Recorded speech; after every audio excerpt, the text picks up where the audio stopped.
the last question that I'm going to go over is about private practice again, and it's a little bit more personal, but I love being open with y'all. So this question is how much it costs to start a private practice and how much do you make in private practice?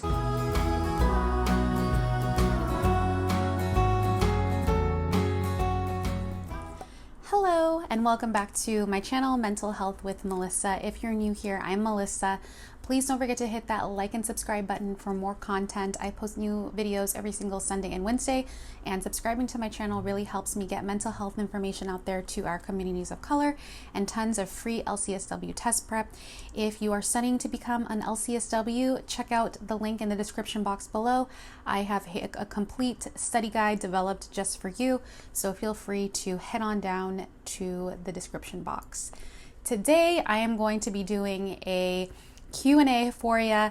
I noticed that I have been getting some of the same questions consistently through DM on social media, whether it be on Instagram or on YouTube comments. And so while I love responding to each of you individually, I thought that it might be helpful to have a video addressing those common questions and then maybe going a little bit more into detail about them.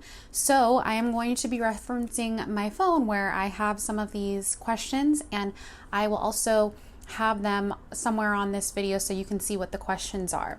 So let's go ahead and get right into it. So one of the main questions that I get on my channel on YouTube is, what is your educational background?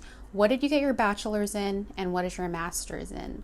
So oftentimes actually people ask me if I got my bachelor's in a BSW, so that's a bachelor's of social work.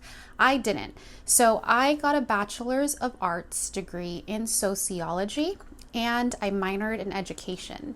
So it's a little bit different. However, the way that I found out about social work actually was through one of my prerequisites in getting my bachelor's degree in sociology. It was a social work 101 class, and that's what really opened up the doors for me to see what social work really was.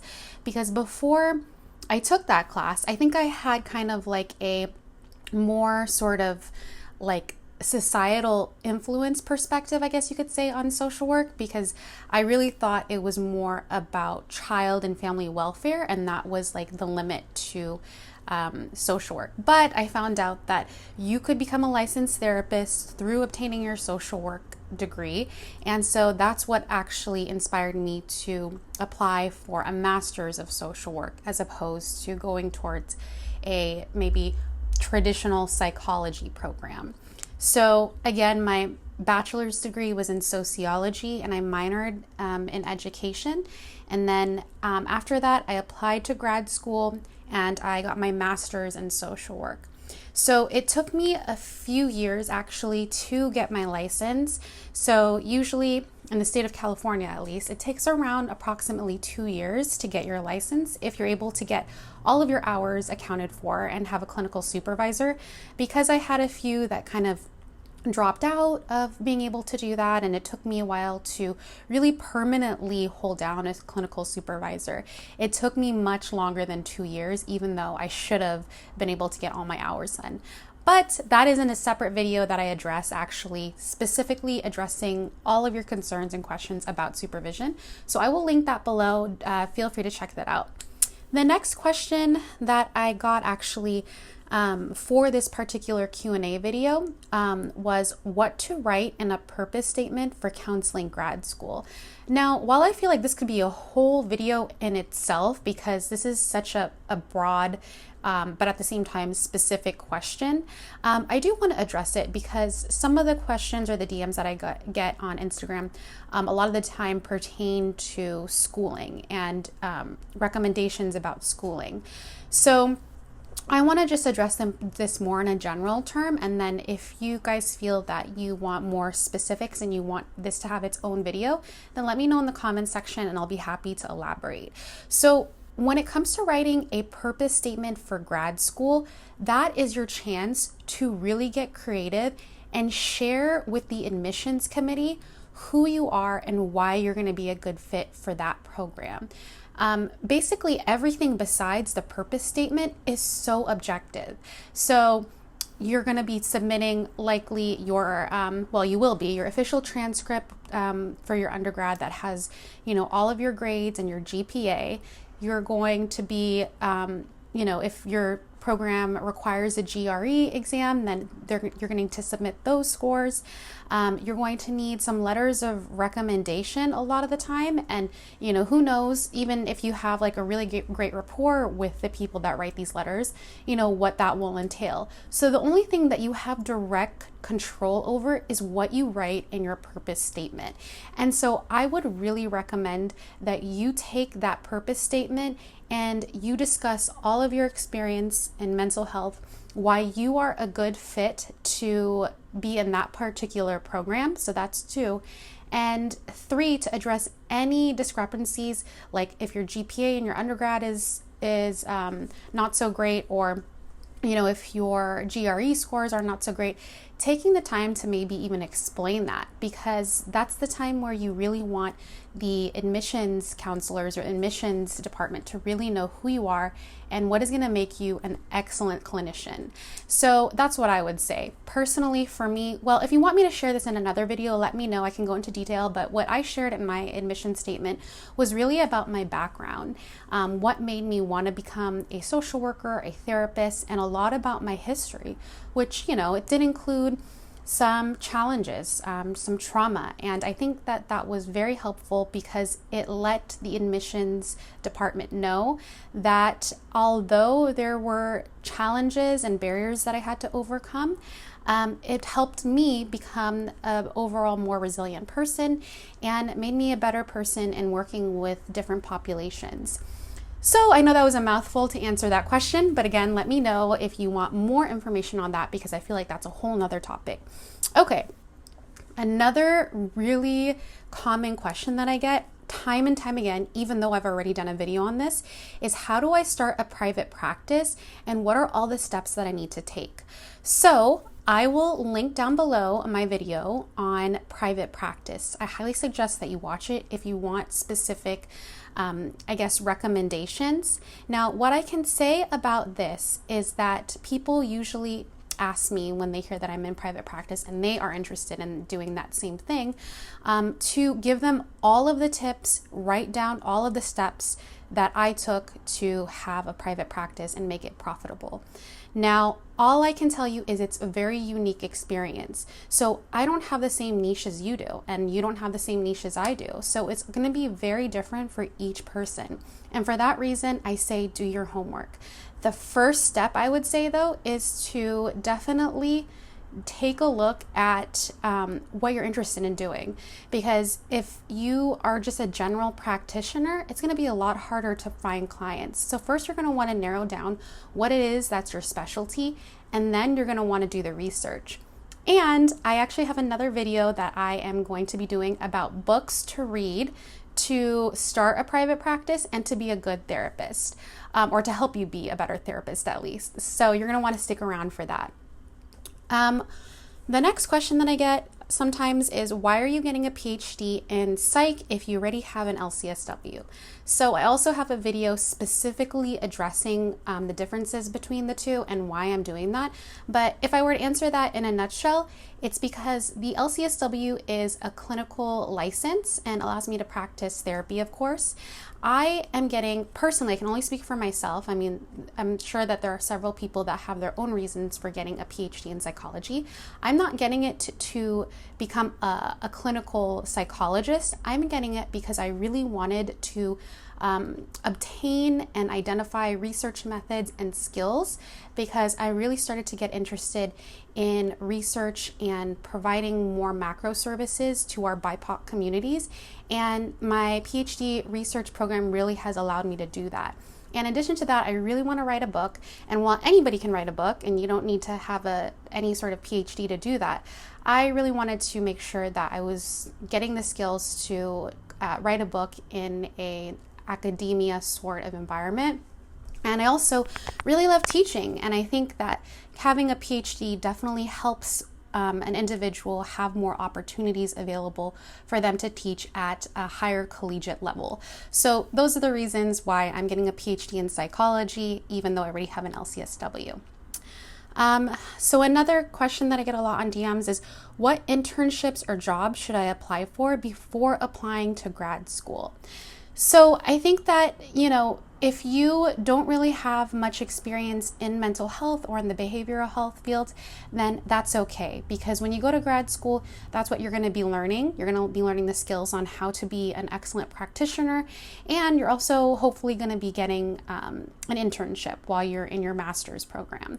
However, if you are looking for volunteer opportunities, internships, or jobs before grad school to put on your grad school application, then I think that certainly helps. And so I would say maybe volunteering at a facility that is kind of in line with what you want to do. For example, if you really like working with the aging population, then maybe volunteering at your local assisted living facility to play games with the residents there, or just to help out with serving them, because they can always use more helpers in terms of serving food and beverages to the elderly patients or residents there. So of course, that's just an example.